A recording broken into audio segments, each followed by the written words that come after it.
Ladies and gentlemen, good day and welcome to the Somany Ceramics Limited's Q1 FY26 earnings conference call. As a reminder, all participant lines will be in the listen-only mode, and there will be an opportunity for you to ask questions after the presentation concludes. Should you need assistance during this conference call, please signal an operator by pressing star, then zero on your touchtone phone. Please note that this conference is being recorded. I now hand the conference over to Mr. Saknik Sarkar from SKP Securities Limited. Thank you, and over to you, sir. Thank you. Good morning, ladies and gentlemen. It's my pleasure to welcome you all on behalf of Somany Ceramics Limited and SKP Securities to this Q1 FY26 financial results conference call. We have with us Mr. Abhishek Somany, MD and CEO, Mr. Shailesh Raj Kedawat, CFO, and Mr. Kumar Suneet, Head Strategy and IR. We'll have the opening remarks from Mr. Somany, followed by the Q&A session. Thank you, and over to you, Abhishek ji.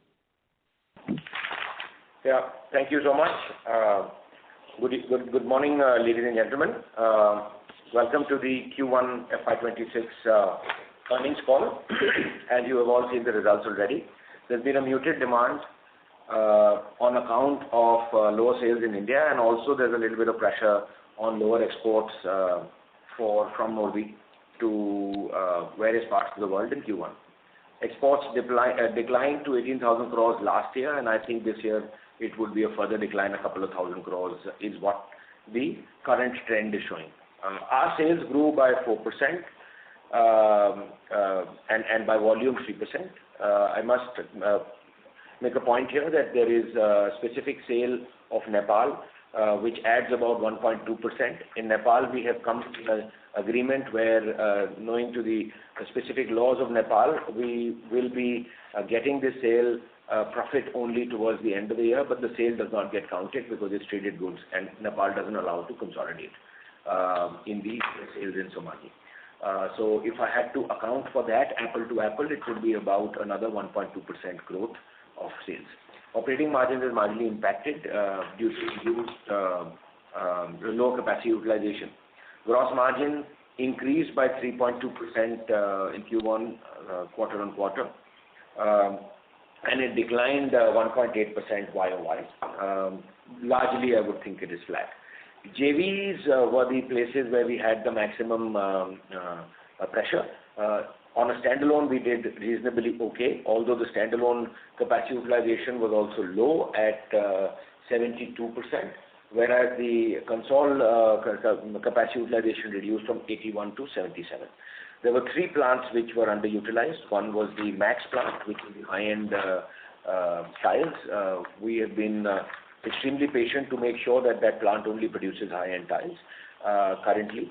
So some other corrective action has been taken to further improve the capacity utilization this quarter, and it's already showing some signs that by in H2 this would be much better than what it is in H1. On the sanitary ware front, there was a major kiln shutdown. That is back to 100% capacity as we speak, but in the first quarter it was impacted, which was a situation where we had to completely shut down that kiln to repair it completely. It will also yield us better quality and a little better yield, and it's back to 100% capacity. So second quarter should be very good from that point of view for sanitary ware. The depreciation impact was approximately 5 crore rupees in Q1 compared to Q1 25. This is on account of reduction of life of some assets, so an accelerated depreciation. So once again, the capacity utilization at 77%, sales at 601. Correspondingly, you have seen the EBITDA. The EBITDA basically gets impacted, I've said it earlier also, on capacity utilization. So this capacity utilization, we're taking a lot of measures to make sure the capacity utilization is up and running by this quarter a little better, and also H2 would be 100 times better than what it is today. As far as the tile segment revenue is concerned, ceramic consisted of 34%, down 1% from last year same quarter. YOY.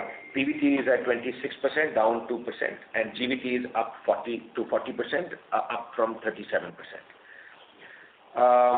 Gas prices are pretty much in line. Capacity brand spends will be in line with last year, plus or minus a couple of crores. Working capital has marginally increased by 4 days. Net dealer addition has been approximately 65 dealers in this quarter.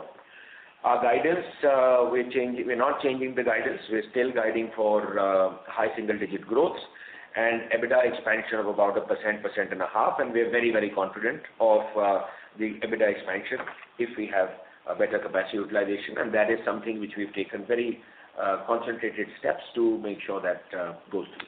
The other salient point this quarter has been that we have concluded the JV with Durabuild. That is starting, the go-to-market will be next month. We're concentrating on all the waterproofing products currently, and then we will move to other patents and other IPs which Durabuild has to offer. We're extremely hopeful and very excited for that new venture. It's a much better margin business. But of course, while we build out the business, there will be certain pressures in the year 1 and year 2. But it's a very, very exciting business of construction chemical. So extremely excited on those fronts. These are the salient points as far as Q1 is concerned. Q2 is already looking slightly better, although there's been incessant rains across north, but still it is slightly better than last year. July was. August is yet to be seen. It's early days in August. So let's see how that goes. We're very hopeful. September should be a great month. This is it from myself, and I would then open the floor to Q&A, please. Thank you so much. Thank you very much. We will now begin the question and answer session. Each participant is requested to limit himself or herself to a maximum of 2 questions. Time permitting, we shall revert for any further questions that you may have which remain unanswered. Anyone who wishes to ask a question may press star and 1 on their touchtone telephone. If you wish to remove yourself from the question queue, you may press star and 2. Participants are requested to use handsets while asking a question. Ladies and gentlemen, we will wait for a moment while the question queue assembles. The first question is from the line of Pranav Mehta from Equirus Securities. Please go ahead. Yeah, good morning, team. Thank you for taking my question. Yeah, good morning, sir. Sir, I just wanted to understand, since you have touched on briefly, but if you can elaborate more on this Durabuild acquisition and how you are seeing things playing out in... The first few sentences I couldn't get. Can you please repeat? Yes. Sir, so I wanted to understand on the Durabuild acquisition. So you have touched upon briefly, but if you can elaborate more on what is the strategy for this going forward and how it will be, let's say, contributing to the top line and the margins by FY27 and 28. Yes, so early days to talk on the top line and the margins currently because it just happened. Obviously, the strategy is in place where we're not going to lose money. But just to give you a brief, Durabuild has about 150 different IPs. We bought it for the IPs. You already know what the acquisition size is. Over the next 3 years, we have the option of buying it completely, but we will move up to 75% and then maybe 100% by that time. There's skin in the game for the current partner to maybe earn out more while he sells the 100% within 3 to 4 years. Specifically, we are getting into construction chemicals. Out of the 100 IPs, we're concentrating on the waterproofing piece. The waterproofing market, as what we estimate, obviously we're not in the market, so we have not 100% data, but we have 90% strong data. The market which we are trying to focus it is approximately 6,000 crores, and we are currently at ground zero right now. So that is a market which we are trying to get, and he has IPs of waterproofing material, which is literally starting from the waterproofing which goes into the concrete while the house is being built or the building is being built, right up to the bathroom and the wet areas and the terraces, and also waterproofing for the wall in case there are leakages in the wall or cracks in the wall. So it is called a crack proof. Now, pretty much all these products are available with industry leader Pidilite and various other players like Sika, Fosroc, Mape, Asian Paints, etc. So that's the segment which we're looking into. There is also another segment which we are thinking of getting into, which is admixtures, because in the concrete, the admixtures for residential and building products, and this is not infrastructure, this is only for residential and commercial buildings.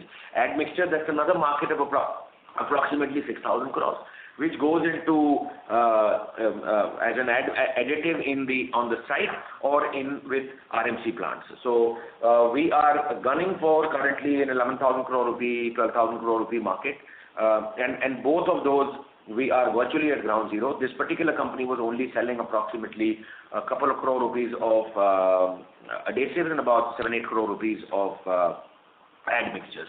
So it's admixture is the B2B, and the waterproofing business is both B2B and B2C. We are going to leverage our dealership, and there are certain dealers who are dealing with these kind of products.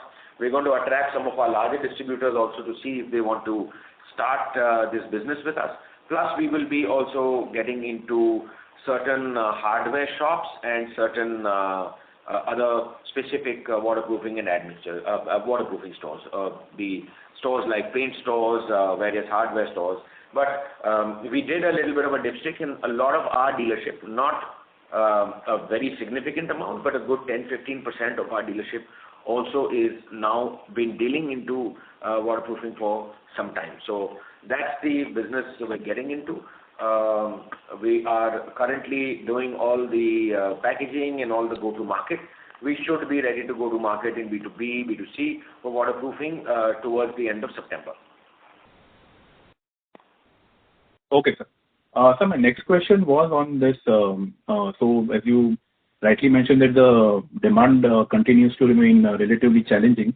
And let's assume this year also the exports continue to face challenges. Then do you think that in the industry, the receivable part and the realization on the realization part, the worst is over, or do you feel that still some competitive intensity might increase from Morbi's end? No, I think the realization part is not going down. If you see our realization also is down a couple of rupees, but that's not because of price decrease. That's because of the product mix. Although we continue to make sure that we sell higher product mix, but in Q1 generally it is a situation where some lower product mix also goes. So, and some second quality materials, some old delete items, we've sold a lot of that, and therefore the reduction. But from a price front, in fact, we've taken a small price increase in July. But there's been no further price decrease, so to say, apple to apple. As far as export is concerned, current trends are showing that it will be in that same 18,000 crore rupee range. But the kind of quality which is being compromised from Morbi is really not competing with us anymore. And frankly, Morbi is only surviving. And most of the Morbi brands, I obviously don't mean the industry leaders from Morbi, but 95% of the brands in Morbi are only surviving because of extremely high scale evasion of taxes, of GST. And that has also reached a peak where there is no further scope to evade taxes. They're already billing at 10-11 rupees a square feet. Okay, sir. And sir, on the receivable part for the industry, more or less... Sorry, sir. I'll tell you about that. The receivable part, thankfully for us, we've gone down on receivables by a day. We are absolutely on the ball there and not losing focus. So touch wood, receivable as far as we are concerned is only better than what it was last year, while it is a pressured market.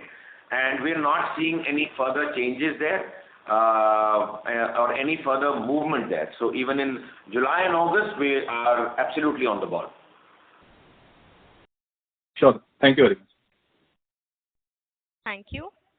Our next question is from the line of Sneha Talreja from Nuvama. Please go ahead. Hi, good morning, team, and thanks a lot for the opportunity. Just a couple of questions from my end. Just wanted to deep dive into the current demand scenario in the domestic market and any improvement that you are seeing in the export market also, because that will define the competitive intensity from all these players. So firstly, from that front. So demand hasn't further gone down, it's under pressure. We have grown, even in July we've grown. So from that perspective, I wouldn't say that demand is further muted in India. Yes, there's a little bit of pressure because of especially in the value-added segment where the scope of tax evasion is that much higher. That's the only one which is a little bit under pressure. But we are holding prices. We've in fact increased prices a little bit, and we are also holding on our receivables. So from that point of view, this is the domestic demand. As far as export is concerned, we don't export a hell of a lot. However, our export will probably go up by 10-12% because our base is low.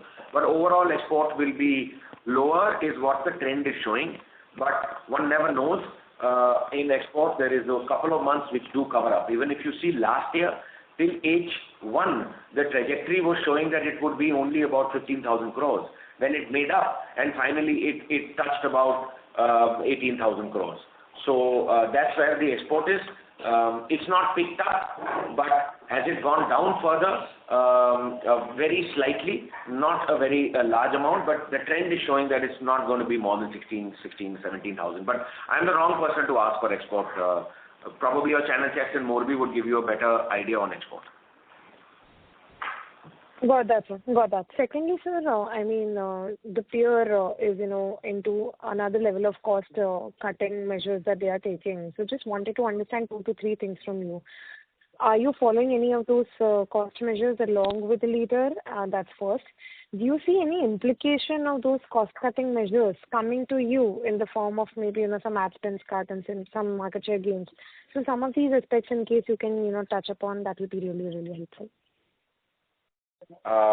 Yeah, I can't comment on their strategy, but as far as we are concerned, we didn't have such costs. We had a single person at the top where all the vertical heads working. We don't want to change that. We don't have separate divisions other than at the corporate level where there are separate vertical heads for GVT, PVT, ceramics. The only other team which we have, which is working separately, independently, is our sanitaryware team, but that's been there since inception of sanitaryware.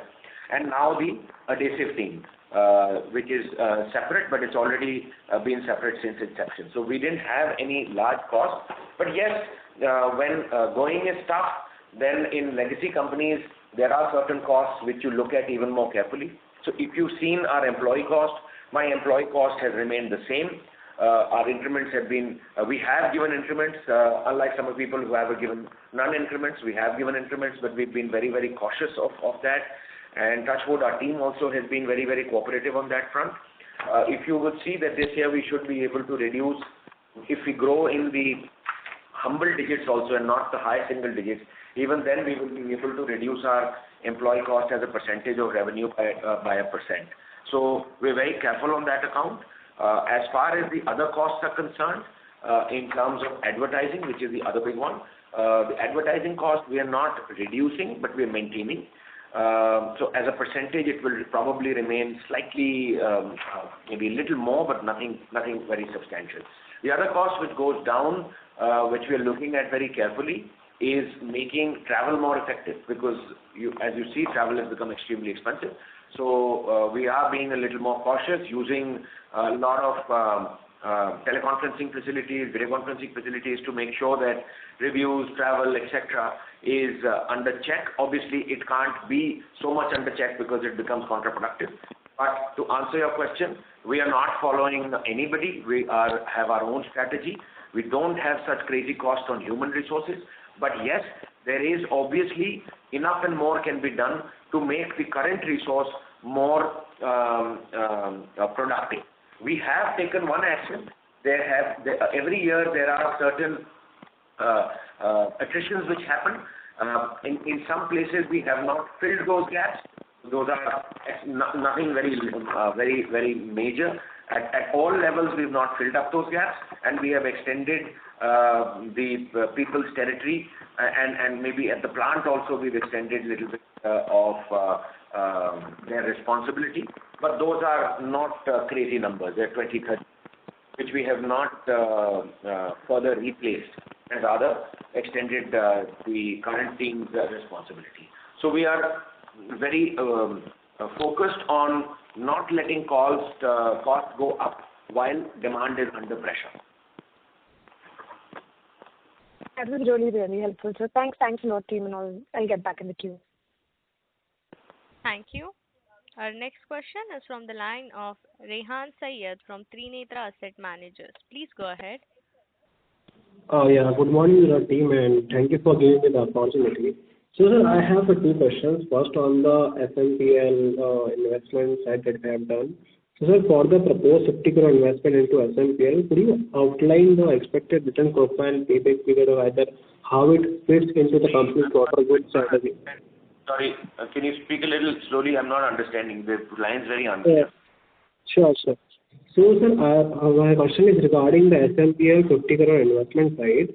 So, you have done 50 crore investment into SMPL. So, could you outline the expected? Hello, am I clear? No. When your voice is muffled, can you just put? Are you talking about Somany Max? Sure, sir. I'll just shift my. Oh, it's you. Hello. Yeah. Hello. Yes, sir. Yeah. Please go ahead. Yeah. So, sir, my question is on the side of SMPL 50 crore investment. So, for the proposed 50 crore investment into SMPL, so could you outline the expected return profile or either payback period, and how it fits into the company's broader growth strategy for going forward? So this is, we have taken the approval from the board of 50. It's not that we're going to spend the entire amount. It's an approval which has been taken. This has been taken to further augment Max to make sure that I'm running at full capacity. So we are going to be adding certain presses there because the current press, which is a Continua press, is inefficient on certain sizes. It is only efficient on the larger sizes. But to keep the plant running and not have shutdown costs, we are adding two traditional presses where we would be able to produce the slightly non-value added.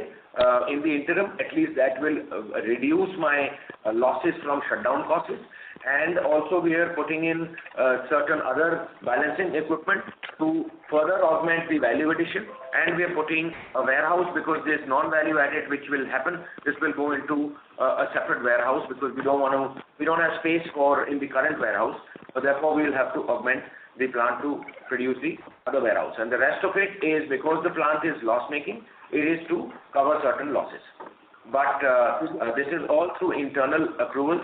We're putting in the money, and the payback is quite decent if I had to look at any shutdown costs. So we are hopeful that we will not be doing any shutdowns in the plant, and we'll run the plant at full capacity, which gives me a lot of benefit even on the gas and on the production cost of every single material, be it the high-end material or the low-end material. That is the reason. But we won't be spending the 50 currently. This is only empowering us to take a permission for 50 crores. I hope I'm able to answer. Yeah, sure. It's a very well-defined answer you have here. So my second question is on the retail footprint expansion side. So what is the current number of exclusive showrooms and multi-brand outlets, and what is the target by end of FY26? And how is the mix between urban and semi-urban geographies we are evolving for going forward?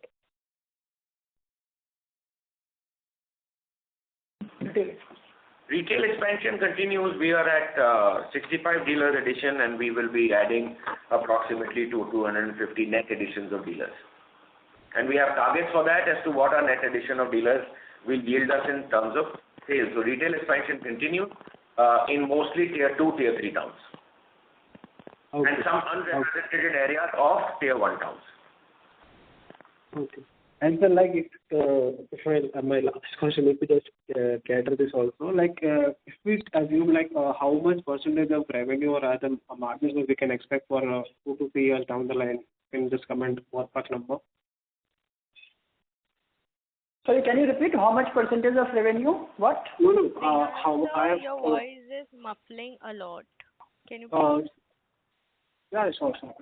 So if you can put some ballpark percentage of what we can expect revenue or either margins growth for going forward. Your voice is still muffling. I think the margins are not going down further, so margins would only improve with capacity utilization. Like I mentioned earlier in the call, this year which we are pretty sure that our capacity utilization will be back in place to last year levels or probably much better than last year levels, which means that we will be adding to about 1% and a half on margin as a certainty. Okay. We're very confident. Okay, sir. Okay, sir. Thank you for your time, and I'll just send the contact. Thank you. Our next question is from the line of Lokesh Maru from Nippon Indian Mutual Fund. Please go ahead. Hi, thanks for the opportunity. So two questions from my side. One is just an extension of what Sneha asked. Like, for example, if the leader attempts to, let's say, 2 quarters down the line or whenever attempts to gain volume, right, once they gain that margin, if they try to give that away to gain more volume via maybe cut in realization or so, and if that gap bridges with our realization, do you think how are you trying to fortify your position in the market on that front? That is one. Number two, second question is regarding, in market where it has been challenging to grow high single digit volumes, how are you thinking around market share gain, and what are the areas which are major focus? It could be anything like distribution, like you said, retail expansion or product or technology. But how can that eventually pan out, and how are you thinking around that aspect? That's all. Okay. First question is margins. If anybody thinks that they can reduce margins, already an extremely commoditized business, and we are fighting Morbi where there's high scale tax evasion. So if one thinks that by reducing realization or reducing prices on a sustained basis they can gain volume, I think it will hurt them more than gain. That's not the right strategy. It erodes the brand, it erodes the gain. So, but yes, we've been able to bridge the gap between us and its leader, and we will continue to bridge the gap, and we are extremely confident of that to bridge the gap continuously. Market share cannot be gained beyond the point with just reduction in prices. That's a knee jerk. It happens for a quarter or two, and then you're back to square one. So that's my answer on the market share, and I don't need to fortify myself. In fact, my challenge is that how I can use my capacity better at better realization. I'm not even looking at reducing. We're going to be making better products. We're going to be innovating. We're already innovating on products. If you do some channel checks, you will see there's been a large difference between what we were doing earlier and what we're doing today. Dealers are a lot more happier with the kind of designs and kind of innovation we're coming out with. Long way to go, but that's the focus, and the focus is not to reduce and go down on commoditized product. It's all about value addition and going up the value chain. So that's as far as that is concerned. Your second question was what? I'm sorry. No, sir. Those were the two questions. One was on the discount realization part, and other was on the market share. Thanks a lot for. I think the domestic market is flat. If you look at most of the Morbi players, they are flat, except a few exceptions there. Therefore, from that point of view, if we keep growing at even this pace, we are taking a little bit of market share. Over there, the market share is extremely fragmented, and it's more on evasion. So I don't think that's a sustained way of doing business where you're selling products lower than your cost. So I believe 70 to 80 plants have already shut in Morbi. I see more of them getting shut in the next near future. So there will be a consolidation in the next couple of years if this is how it continues. Our balance sheet is strong. We're not taking the eye off the ball on balance sheet. Our continuous focus is on value addition. Continuous focus is on capacity utilization. Obviously, that's both of them have been in pressure. But while we do that, we keep our balance sheet under check. And I'm very, very confident that we will be able to do both of those over time. It is a brand which has been selling a lot of mass products. It takes time to move up the value chain, but it will happen. Thank you so much, sir. Thank you. A request to all participants, please restrict your questions to 2 questions per participant. Our next question is from the line of Udit from Yes Securities. Please go ahead. Yeah, hi sir. Thank you for taking my question. So since you mentioned that you are sticking to your guidance for this year, have you seen any improvement which is kicking in, or the hopes are on H2? This is, and also in extension, in terms of the Max plant, what was the utilization, and are you seeing any structural shift or anything happening for, or more towards mass market or low-end tiles? There are two segments. Mass market is a separate segment, value addition is a separate segment. There is a larger demand and larger traction for value-added segment. Obviously, it's a very small part, but there is more and more traction happening. And at Max plant, to answer that question, we are at about 51-52% capacity utilization. Therefore, we are putting these presses to make sure that we go above 70-75% capacity utilization in H2 or more. So that's the idea, to produce a little bit, not the entire mass product, but a little lower quality product, lower price product than what we're doing in Max currently, to avoid any further shutdowns. So that's as far as the Max plant is concerned. As far as distribution is concerned, it is going to be tier 2, tier 3. We continue to add distribution. All right, sir. And so what would be the B2B mix for us, and how is that pie growing? It's the same. It's about 75 to 77% is B2C and the rest is B2B. And all efforts are on to see how we can increase the B2B by at least 5-6% so that we are able to use capacity utilization. But while doing that, we are also very careful of our receivables, because B2B is where you get stuck with receivables, and which we don't want. And so similarly, like receivables, what would be the margin differences between the two? Any kind? Projects is obviously depends on the project. Some projects buy also the value added, but generally there's I wouldn't know on the back of my hand, but about 4-5% difference in the margin between retail and projects. But it's not more than the margin. Is the delayed receivables which further impacts the projects. All right, sir. Thank you, sir, and all the best. Thank you. Our next question is from the line of Anubhav Goel from Cosma Ventures. Please go ahead. Hi, sir. Sir, can I get a region-wise split of our sales? Approximately 38-39% is north and about 27% is south, and the rest is kind of equally divided between 40. Okay. North, I'm sorry, is 41%. South is about 27%, and the rest is divided between east and west, and 3%, 2.5-3% is exports. Got it, sir. Got it. And sir, just a general question on the industry. So, like, are we finding, small guys at very low bases innovating on designs? They come, to attract architects in terms of designs and trends. Like, is that become more so important in today's time versus, say, a decade back? And, like, how are we placed on that front? It's not a question of attracting architects. I think these smaller players with single dealers, they're able to incentivize the architects a little more. But beyond which, it's not a specific trend. We have seen Morbi always have these 3-4 players which do well and then they crash and burn. Now also we're seeing in Morbi, there are 1 or 2 industry leaders which are obviously doing well, but under them there are 5-6 people who are coming up with designs. But at the end of the day, it's their finance is tax evasion. You remove the tax evasion and they don't have any finance anymore. They're able to do all of these investments basically based on high scale tax evasion. And the more higher the margin business, the more attractive is the tax evasion and incentivization. So, sir, for these small players, maybe at say 50 crore sales, 70, 100, where we feel they might be doing better on terms of designs, the tax evasion point would apply to them as well. Yes, correct. They're not doing better on terms with designs.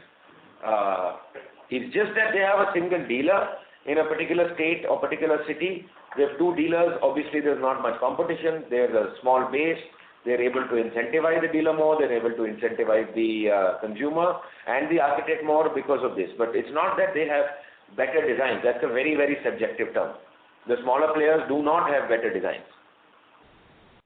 Got it, sir. And sir, you mentioned, I think even we have taken a lot of work versus earlier in terms of, becoming more aggressive in terms of our design. So we are doing work on that front.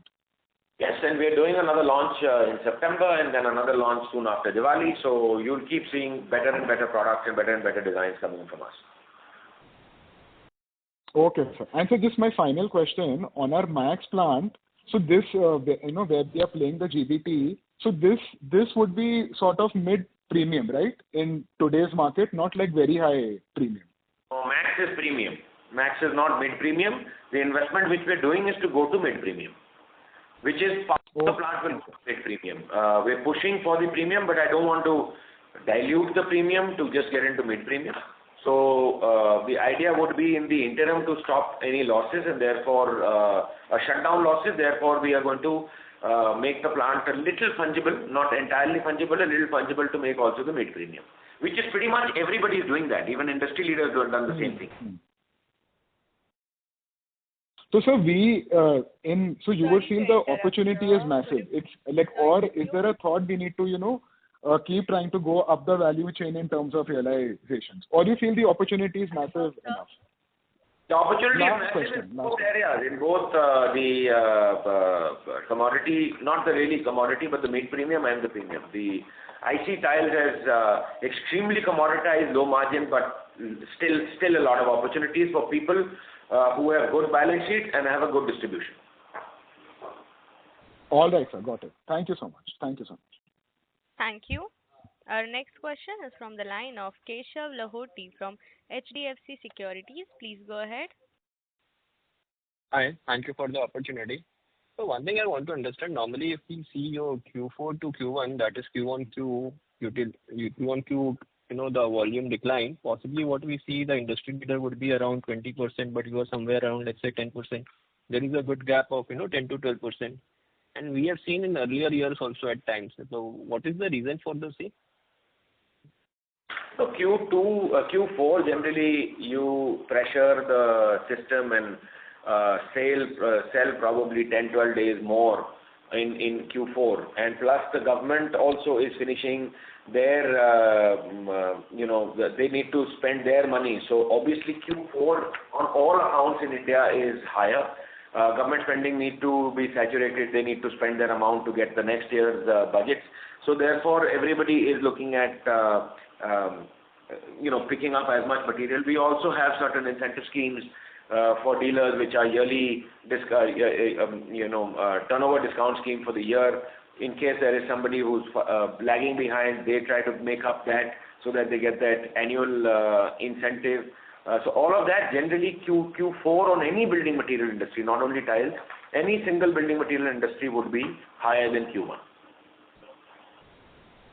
No, I understand normally Q4 is higher than Q1. My question is more if I see Q1Q decline, which for Somany is 22%, while the same number for industry leader is 10%. So there is a big difference of 12%.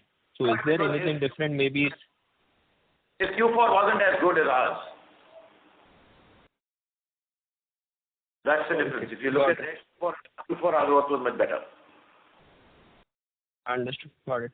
And one thing, normally the accelerated depreciation which was charged for, last 2-3 quarters, which was supposed to, get over in Q4. This time also we see the depreciation is higher. When you feel the depreciation will get to a normal run rate of, let's say, 19-20 crore, which you have guided earlier? So Keshav, it has normalized, and we have explained this in last Q4 call also, that it has reached to new normalized level, which is annually number of around 110 and odd crore rupee, plus minus 5-7 crore rupee, and we would be remain at that level. Earlier it was lesser, and we have done a certain revision in the life of assets, certain key equipment, and that was resulted into this increase. Now this is by and large the normalized level. Got it. That is helpful. Thank you. Thank you. Our next question is from the line of Utkarsh from BOB Capital. Please go ahead. Hi. Good morning, sir. So my first question is regarding your own manufactured plant sales volume. See, our own manufactured tile sales volume has been under pressure for the past 8 consecutive quarters. So can you please help us understand, is it because that the market size for our own manufactured tiles is shrinking, or we are facing stiff competition from the Morbi players, so we are not able to grow our volume over the past 2 years? No, so first of all, trading you're seeing gone up because we sold two of our joint ventures, and both those joint ventures are actually supplying to us the same amount at what they were supplying earlier, so nothing has changed. It's just that we're not in a JV, so therefore you see the trading volume going up. But yes, our particular plants, the pressure has been on the volatile. What we are doing currently is we are doing investments, small investments in balancing equipment to make these plants fungible to make also floor tiles. So from H2 onwards, most of my volatile plants, other than what I need for volatiles, will become fungible to produce even floor tiles. So we will see capacity utilization go up significantly in H2 in our manufacturing. Okay. And so, like, what would be a gross margin profile for a max plant, say in the June quarter compared to our other plants? So whether there would be a significant gross margin difference? Yeah. Oh, that's too granular a question. We talk of gross margins, but yeah, Sunil wants to say that. So, Utkarsh, actually the gross margin of max plant would not be a right number to reflect upon as of now, considering the kind of capacity utilization we are operating at and the suboptimal product mix itself. Though we are operating at 54%, but that too is a suboptimal product. So, would not reflect the right number. I think once we are coming with this investment and that will start probably towards the Q4, then next year onwards this would be giving a right number. Okay. And so lastly, what would be our maintenance capex guidance amount for FY26? That is same as last year. Nothing has changed. Okay, thanks a lot. Thank you. A reminder to all participants, anyone who wishes to ask a question may press star and one on their touchtone telephone. I repeat, anyone who wishes to ask a question may press star and one on their touchtone telephone. Our next question is from the line of Bharat Kudikiala from Choice Institutional Equities. Please go ahead. Hello. Yes, sir. Please Hello. go ahead. Yeah. So can I get some color on region-wise profitability? Like one region is good, looking good, and one region is not attractive at all. Not audible. Can you repeat, please? Hello. Can you hear me now? Yes. Sir, we can hear you. Yeah. Can you give more color on like a region-wise profitability? Like some region is attractive and some region is like not attractive. I can't understand you. I'm sorry. What is after reason-wise? Heard you till reason-wise, then what's that? Yes. Region-wise profitability. Profitability? Yeah. There is no region-wise profitability. Our profitability is between retail and projects, but we don't count region-wise profitability because in every region we are selling the same kind of product mix.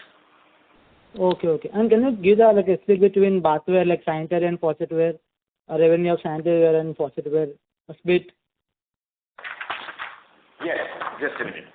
So, sanitaryware, our revenue was 63 crores, which is sanitaryware and bath fittings combined, up from 61 crores.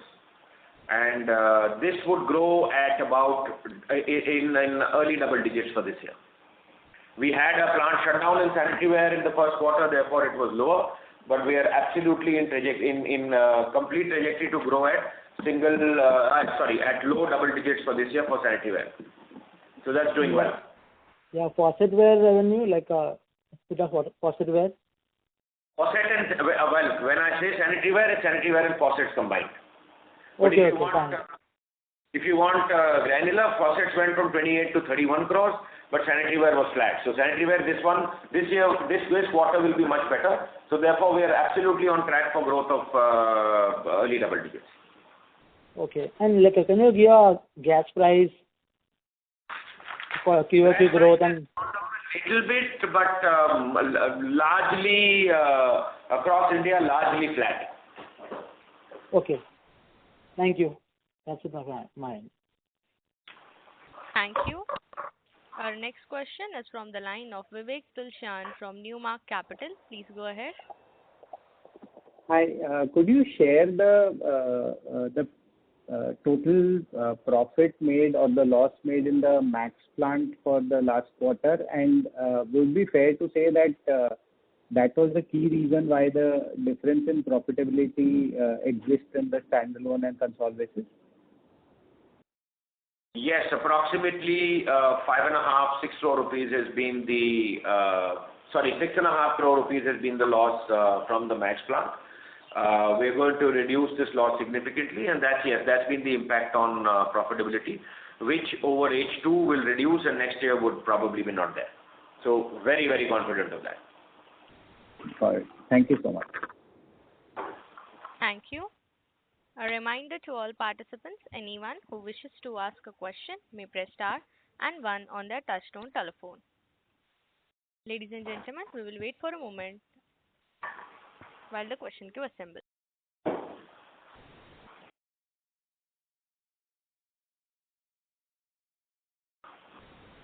Thank you, ladies and gentlemen. As there are no further questions, we will now hand the conference over to Mr. Abhishek Somany for closing comments. Over to you, sir. Thank you so much for attending the Q1 earnings call. Like I said, challenging times, but when challenging times, you also find opportunities. We're looking at opportunities and are extremely confident of increasing our bottom line and also increasing our top line this year. Taken many, many corrective actions to make sure that our consolidated only betters our standalone. Because on the standalone front, we've done okay, but on consolidation, one or two plants which have given a loss. Sanitaryware is back online. Max maybe will take another quarter, but will be completely back online. So extremely confident on both those fronts. Look forward to the earnings call around Diwali. Thank you. Thank you very much. On behalf of SKP Securities Limited, that concludes this conference. Thank you for joining us, ladies and gentlemen. You may now disconnect your lines. Thank you.